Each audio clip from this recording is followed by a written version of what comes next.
The greatest challenge of the time in which we live is the environmental crisis.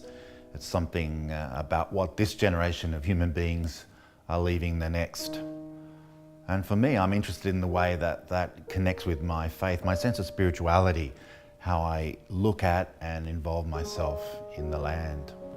And I think that needs to be reimagined. We receive the Christian tradition with a God who's far away in heaven and doesn't have much to do with the earth in which we live. I think it's a startling reminder that God loves the world in which we live. God loves material things, human beings, flesh, the frailty of creation. And I wonder how to reimagine that relationship, to develop a sense of spirituality which is coming through my eyes and my fingers as I relate to the world in which I live. So it was a great privilege to be able to have an art exhibition. What a wonderful way to open one's eyes, to reimagine the relationship between human beings and the earth. Penny Dunstan, a very accomplished artist, did a wonderful installation in the lobby of the church, turning what is a very formal architectural space into this playful rolling set of paper sheets, 110 of them, which as you cast your eye across them, you can see small lines, green, red, which actually mark the traverse of animals and people through the landscape. These sheets have been crushed and reassembled into this wonderful installation which climbs its way up in the lobby of the church, up into the sky as it were, creating a space for a body to walk through.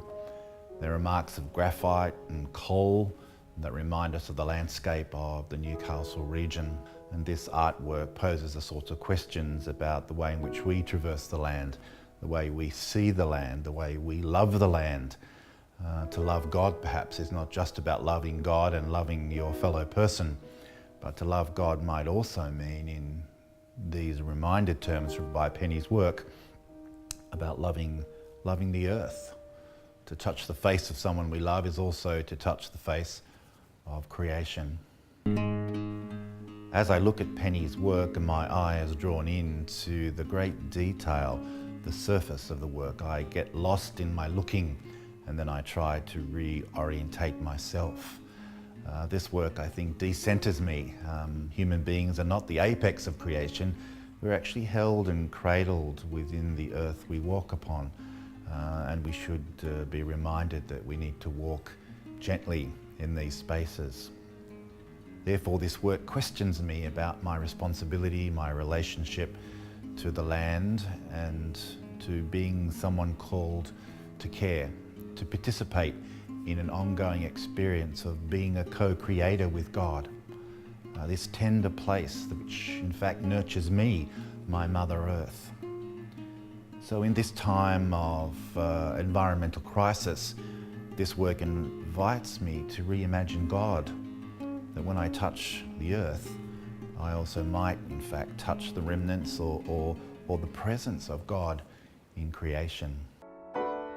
While Penny's work gave us a space in which to walk, alongside that we also placed the work by Andrew Finney, a long and large digital print which has been beautifully crafted, long green image of the earth which plunges the eye down into the roots of a tree. You can see spiders' webs, spiders, birds, all sorts of creatures embedded down into the green juices of creation. Here I'm invited to find Christ, the image of Christ crucified amongst the tree roots, embedded in the world. This figure looks a little bit feminine.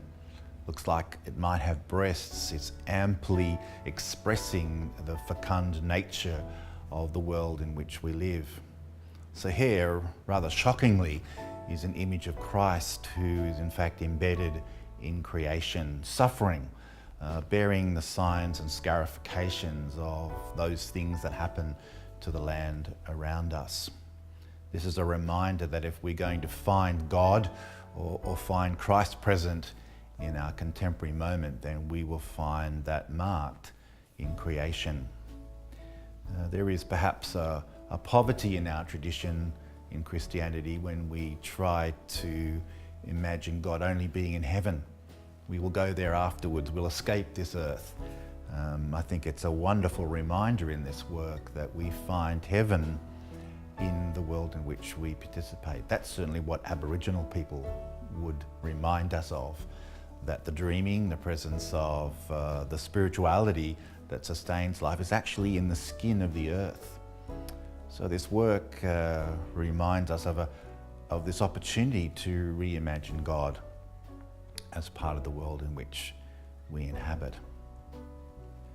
And that leaves us with the responsibility to care for the earth is to love God, to nurture the cradle which in turn cares for us.